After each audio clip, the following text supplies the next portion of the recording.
So this field class, I have three types of fields. One are the normal fields, just like the ones we created yesterday. Then we have flow fields and we have flow filters. Okay, I'll come to the flow filters after we are done with flow field. So I'll create it as a flow field. The moment I select it as a flow field, I see a new one, new property here, that is calci formula.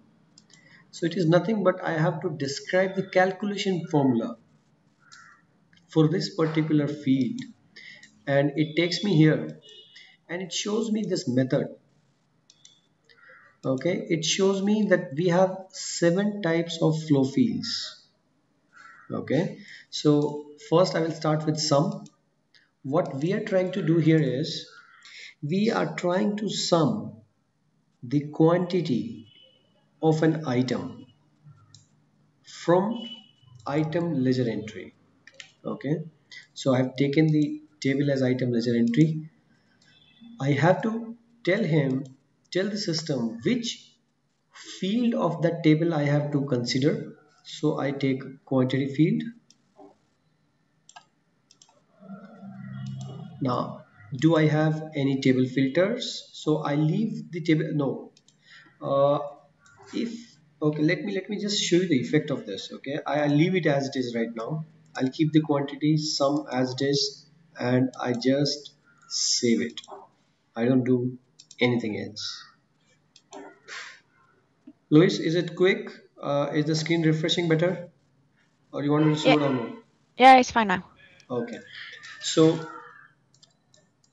I'll run this, and I see this. Okay, I have to remove this filter because I see that um it is a filtered on the unit price, but nevertheless we see that there is a sum on the quantity. So it is a decimal field, it is coming from the item ledger entry, and it is actually giving me the sum of all the quantities here, which I don't want. What I want is that when I have a item 1000, it should give me the quantity of only item 1000. Okay, today it is not affecting, there's no change. So I will go back to my table. I will go back to the properties of this, and in the calci formula I will have the set up this table filter. So in this table filter, I know that there is item number which is related to the field in my table, that is number. Okay, so I set this relation here that these two have to be related. So I go back and I save this, and let's see if there is any change. Okay, so do you see this? Something changed here. So what I'll do is I will change the item. Does it change? Yes, it does. So it changes here, and if I go to this, it gives me the net quantity. Okay, or if I move to 155, yes, you see this. Okay, so this is coming from the item ledger entry, and it is upon the quantity here. Okay, so I can also keep it on any of these fields which are available in the item ledger entry. So this is one type of flow field. The second is exist. Okay, so exist, as the name suggests, it is a boolean field. So what I do is I go to properties, I set again a flow field, and I go into this. I see that exist here. So again, I'm working on item and item ledger entry. So what I want to see is that whether a particular item has an entry in item ledger entry. So I select this. Now, which field it has to look up, that is item number. So what will be the relation? Again, the relation is same.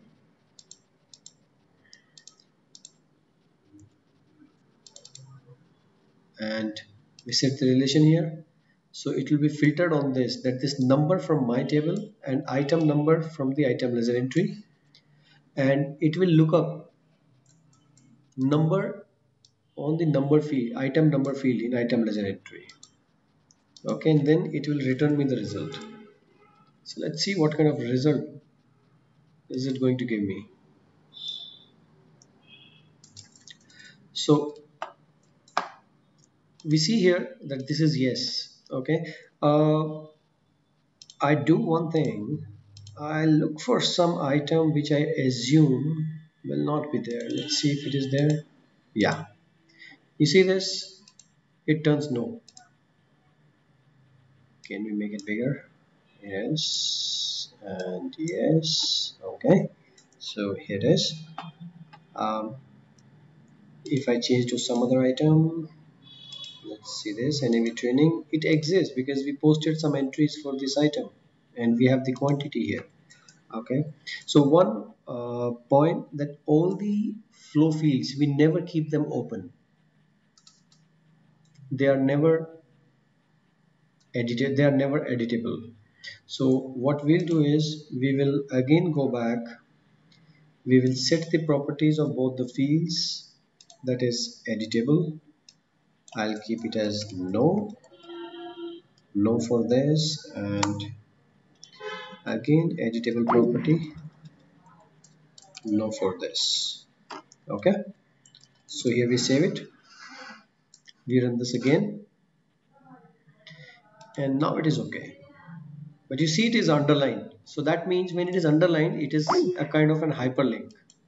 So when I click it, it takes me to the item ledger entry, and you see this 5 minus 1 4, so that is the result here. Now we go to next special field. Which one is that? Average.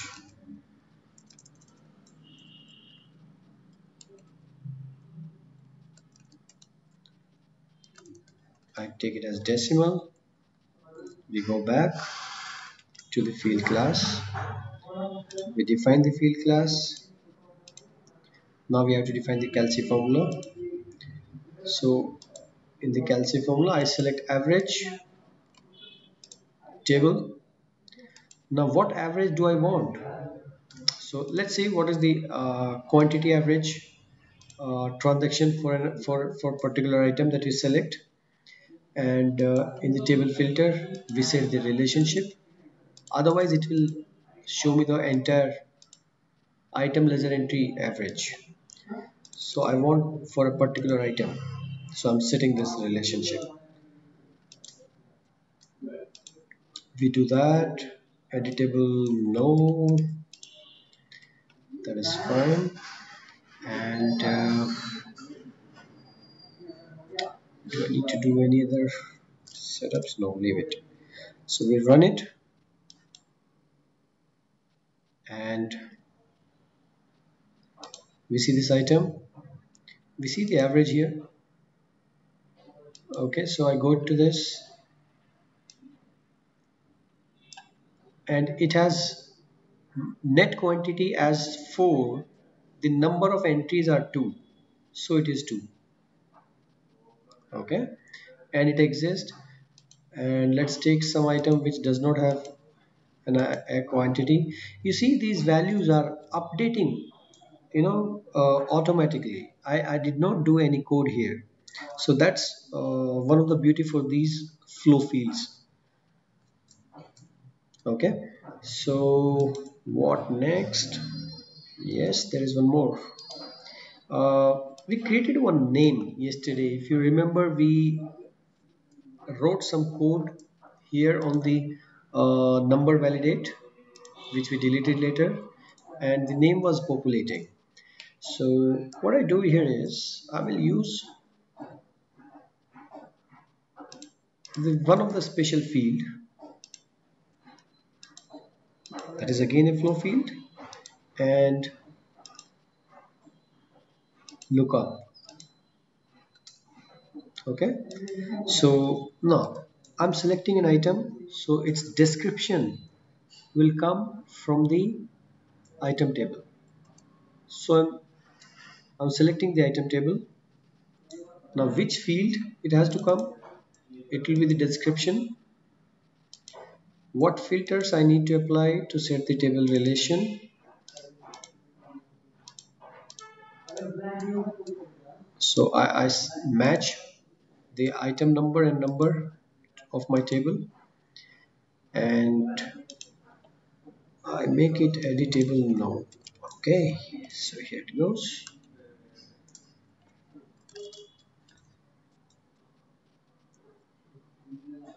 Okay, did we keep? We removed this because we created a flow field. You see this name we have created as a flow field, so I cannot keep it as a part of key now. So what I do is I remove this. I don't need this, and I say my this.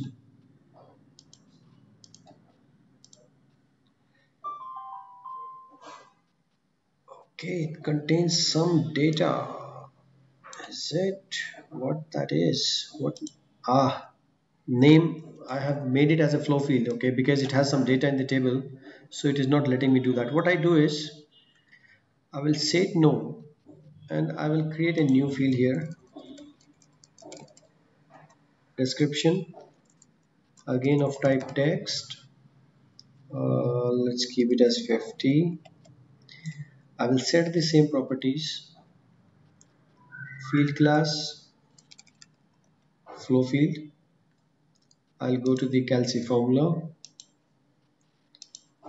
select the lookup, which table, item table, which field, I know the name, sorry, description, I set the relationship, that is number, field to field, and we click it, we save it. Okay, so we have a new field of type of name description. We run it, and you see this new field here. It has a description here. It has a description here. What I do here is I change the item. Okay, no, rather I change here. Let me see whether it changes. You see this? The description is changing the moment I select a different item. So what it is doing here is it is just going to the item table, looking up for the description field for this particular item number, and populating the description with the value. Okay, so all of these are flow fields which do not hold the data at the back end. The moment I close this page or the table, what we see here, the entire data will be gone. Okay, there will not be any data in the back end. So the moment I open it again, it recalculates, and it is now the difference is, for example, here in this table we have a quantity field and a quantity flow field. So if field is having some values, it will not get refreshed every time we run a table or we run a page. Only a flow field gets refreshed. So any transaction that is happening behind for this particular item will be reflected automatically in the flow field.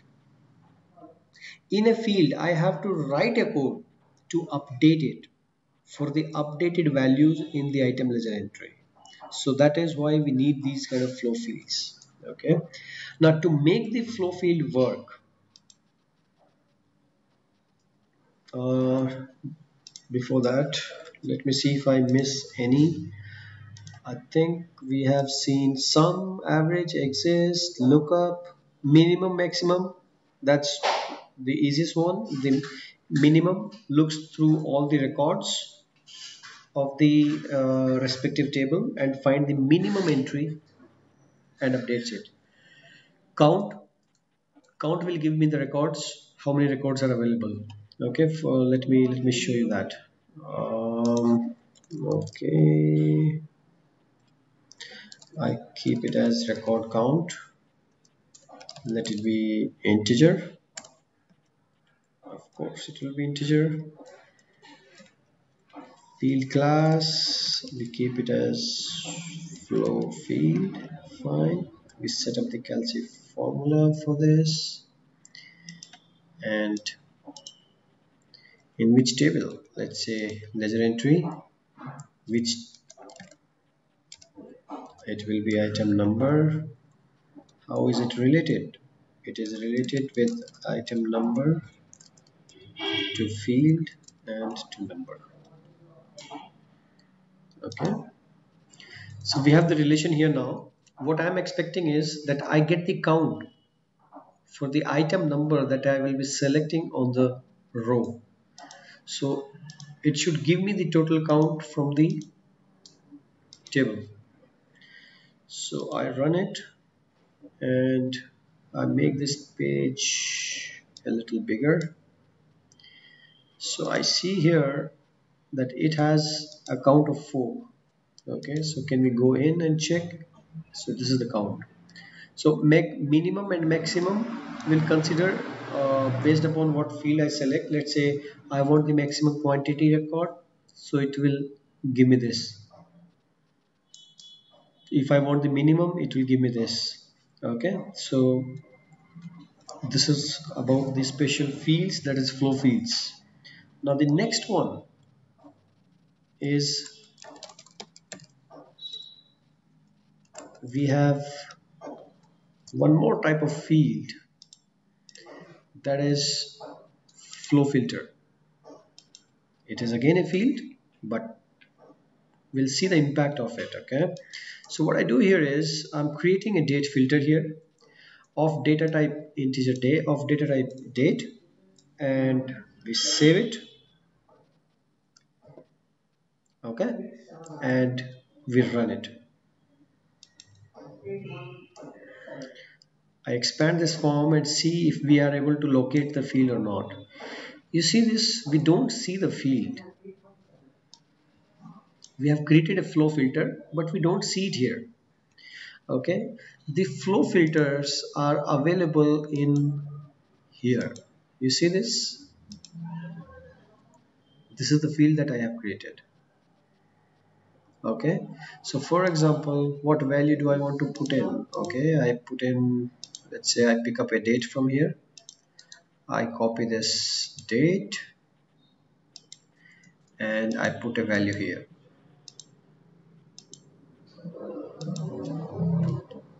It is not filtering, no effect. I see no effect anywhere. So what do I need to do?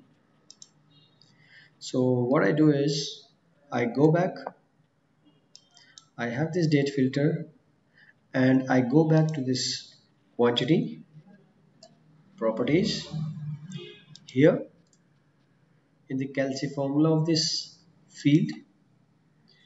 So what it is doing, it is summing up the quantity for this particular item from item ledger entry. So I go to the table filter and I go to the lookup here. I know that I have a field as posting date. So what I want is that whatever date I'm giving in the date filter, it should consider that date and give me the result. Okay.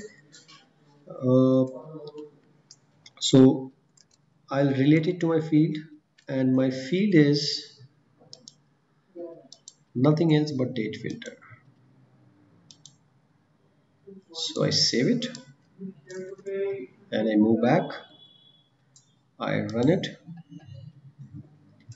and okay, I go back in here again and I see that I have few entries of different table, different dates. So what I do here, I copy one of them, okay, and I go back and I add a filter for the date filter and I put the value and I apply this filter. The moment I come out, it is applied. You see this quantity changed. Okay, so this quantity changed because this is the particular date filter has been applied on the relationship of this field. There is no change here. Okay, it is still the same. You see all the four entries. So if I want a change here also, what I'll do is I'll go back, I'll go to average, set a relationship with that filter also. It is nothing but a posting date. It is related to my field table, that is date filter, and I save it.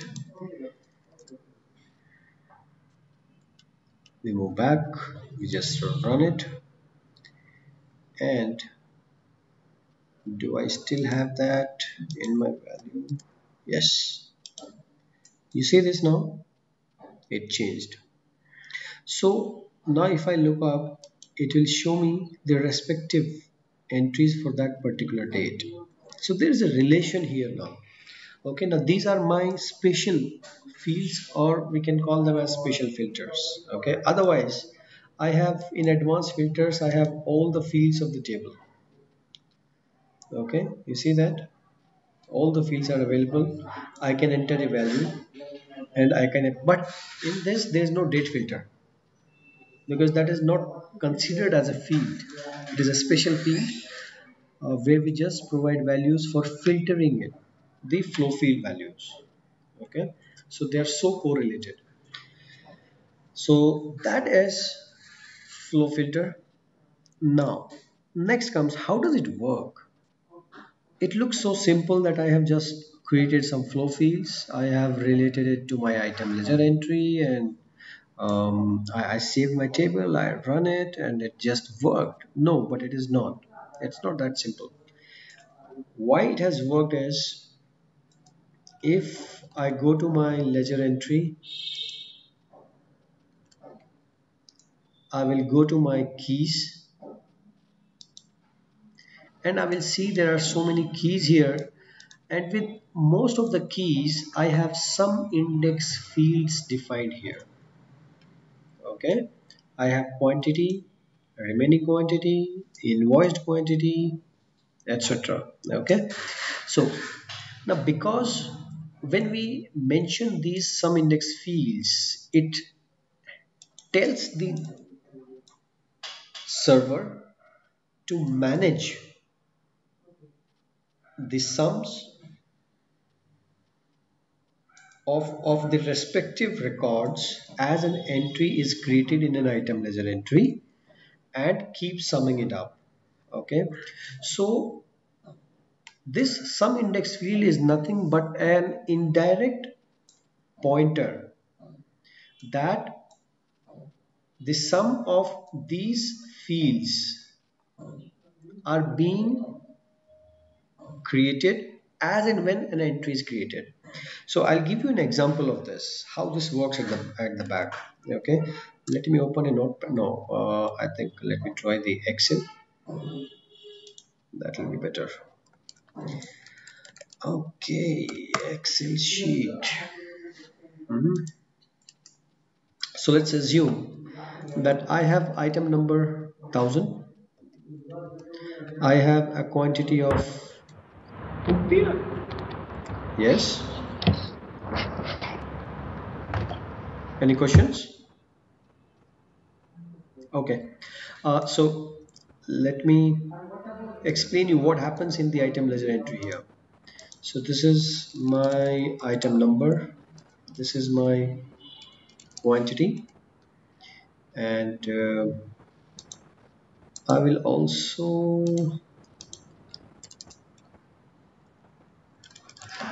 let you know what kind of transaction is occurring. Okay. So let's say I have the item number as 1000. Okay, I'll add one more as the primary key. I assume that I'm creating an entry in an item ledger entry. Okay, item ledger entry has a primary key of item number or entry number, and let's say it's the first entry. Transaction is purchase. So when we purchase, my quantity goes up. I create second entry for the same item. Again, it is a purchase. and let's say quantity is 7. Third transaction. Now, okay, these transactions, when I say purchase, I have posted a purchase order. So a ledger entry is created with quantity 3 of type purchase of for item number 1000. Okay, entry number as it exists, whatever. So again, I'm doing a sale. So since I'm selling it, so my inventory will go down. My sale is for, let's say, 2. So it will be actually minus 2. Okay, let me have one more. Let us do this. Sorry, 1000. Again a sale. Sorry, this is okay. Now this is for minus 1. Now assume there is no sum index field, and I have to get the sum. Now my ledger entry will have millions and millions of records. So first it will do, I want a sum for item number 1000. So what it will do, it will have a filter. Let's say I have 10 million of records for all the transactions in my item ledger. What it will do, it will apply a filter on the item number and will sum up all those millions of records that are the result set, and then it will sum this and will give me the result. In a day, if I'm opening the item card 10 times, it will do this action 10 times. It is an overhead for the server. It will keep the server busy. Okay, so counting the records, millions of records, is no joke. So the moment I define a sum index field, let's say quantity, as I have attached it with the key, what it does, uh, it keeps on summing. So it is 3. The moment it gets another transaction for this particular item, for quantity 7, it keeps it as 10. Then it receives another transaction for sale. It says, okay, it is minus 2, fine. So it becomes 8. Then again it receives one more, so it becomes 7. Now assume the system is managing this. What it has to do is, it has to filter on this item number and just have to reach the last record and see this. What is the result? It doesn't have to sum the whole record. The sum is already pre-kept. It is already pre-calculated. It just have to reach the last record on that filtered set and we'll check this value.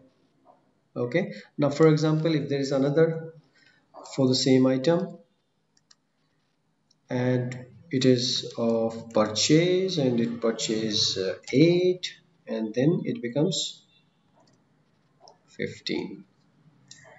Now for example, in this bit in between here we get another item that is 1100 and it becomes sale. It is for 2 quantity and it will be 2 because it is a different item. Now why it is? Because this particular sum is being maintained for key item number.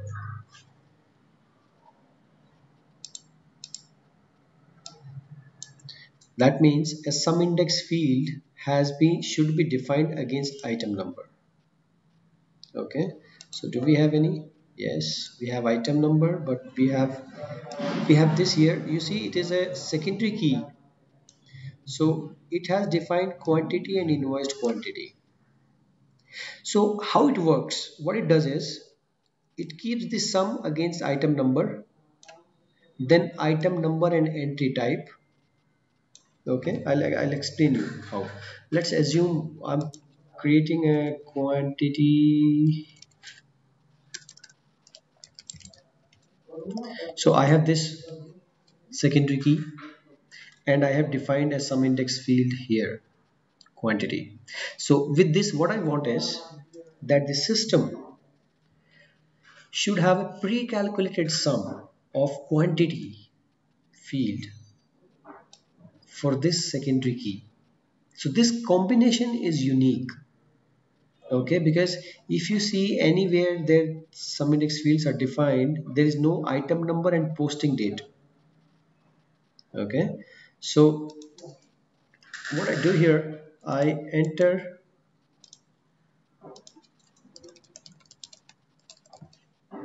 a new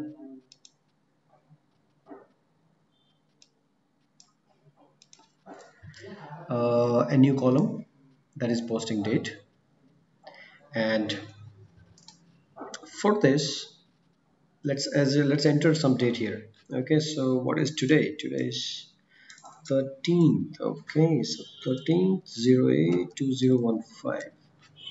What happened? 13th 08 2015. Okay, so let's assume that these two transactions occurred on same day. These transactions occurred on 14th.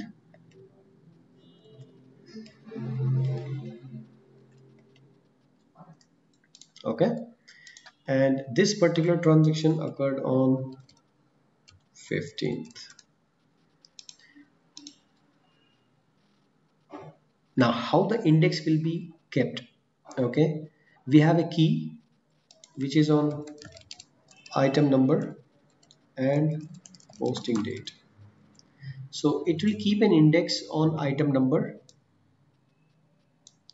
and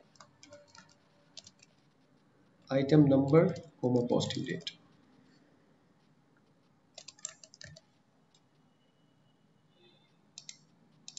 Okay, so how does this go now? So for this particular value, we know that these two dates are same and this item number is same. So what it does, it goes in here, it keeps 3, and then it again receives a transaction on 13th again for the same item and of this quantity, and it sums up 10. Now there is a date change. Okay, now the date change is that item is same but the date is different, and this is the quantity. So what it does, it says -2.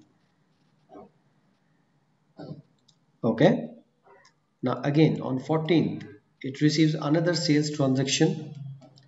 It says quantity -1, so it says -3. Okay, now this is 15th, there is another transaction, so it goes on. Now what is the benefit here now?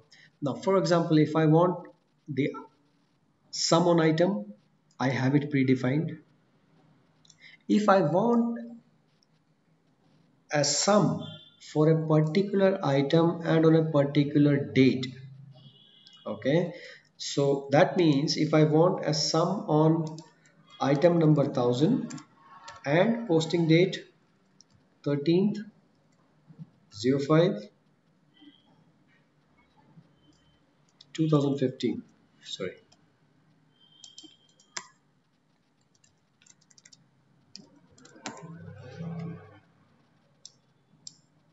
so for this particular, what it does is it filters on the item number, it filters on the posting date, and no, sorry, I have missed this has, okay, so it does a filter on these two, and it receives these two records, and it straight away goes to the last, and the answer is 10. Okay, so even for the filters, based upon this key, this sum is pre-maintained. So when it has mentioned here, for example, two sum index fields and for such a key, then a combination of all these uh, indexes is maintained for these two fields. Okay, so this database engine does not have to explicitly go and calculate that. Okay, so there may be, the result may send you a wrong result if we don't maintain the sum index field. That's important. Okay, so some index field is will not work if, oh sorry, the flow field will not work if we don't have the sum index field in place.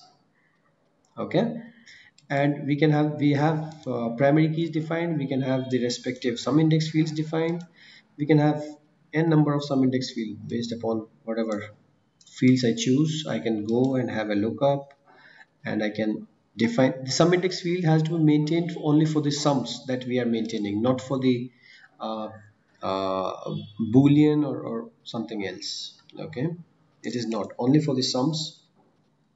And just for the record, for the let me go to my table for the uh, calculation of my fields of these kind, like amount or quantity. If we have to do it through code, for that we have a function calcisum. Okay, so it just sends a command to the database to do a calcisum on a particular field. Okay, so the sum around that field is recalculated and managed, and then we can fetch the value, because this calcisum is auto done when we are managing it through the properties. Okay, this calci formula does it. Excuse me.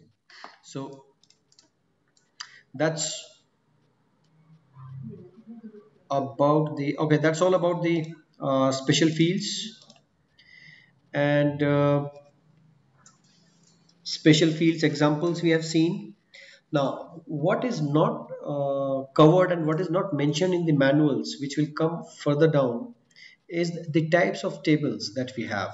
Okay, so just to give you an example, what kind of tables we have, the categorization of the tables. Okay, masters, like items,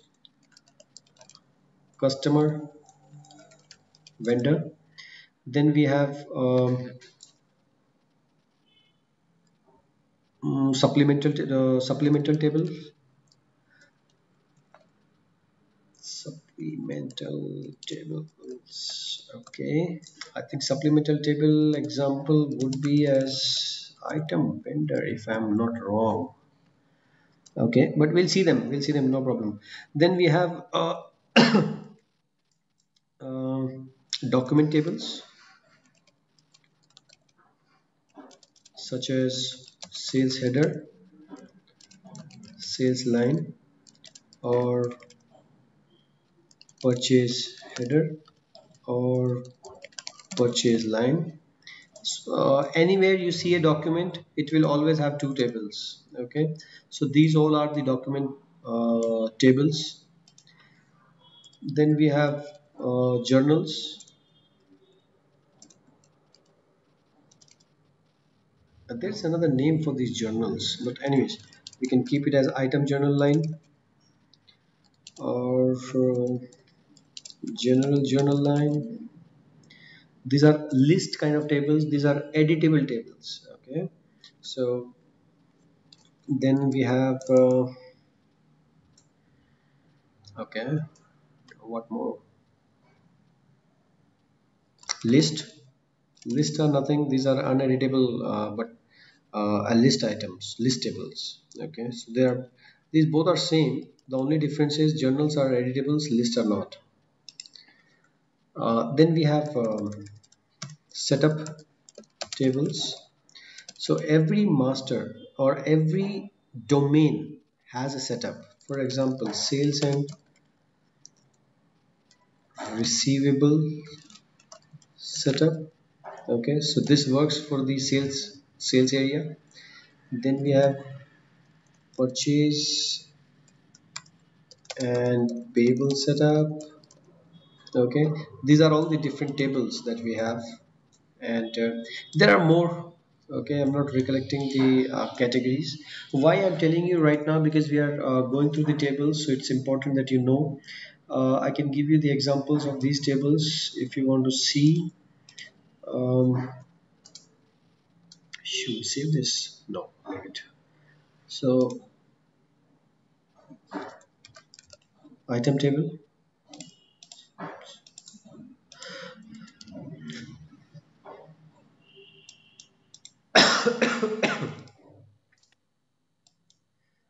27. So this is one master. I mark this. This is another master. I mark this. This is another master.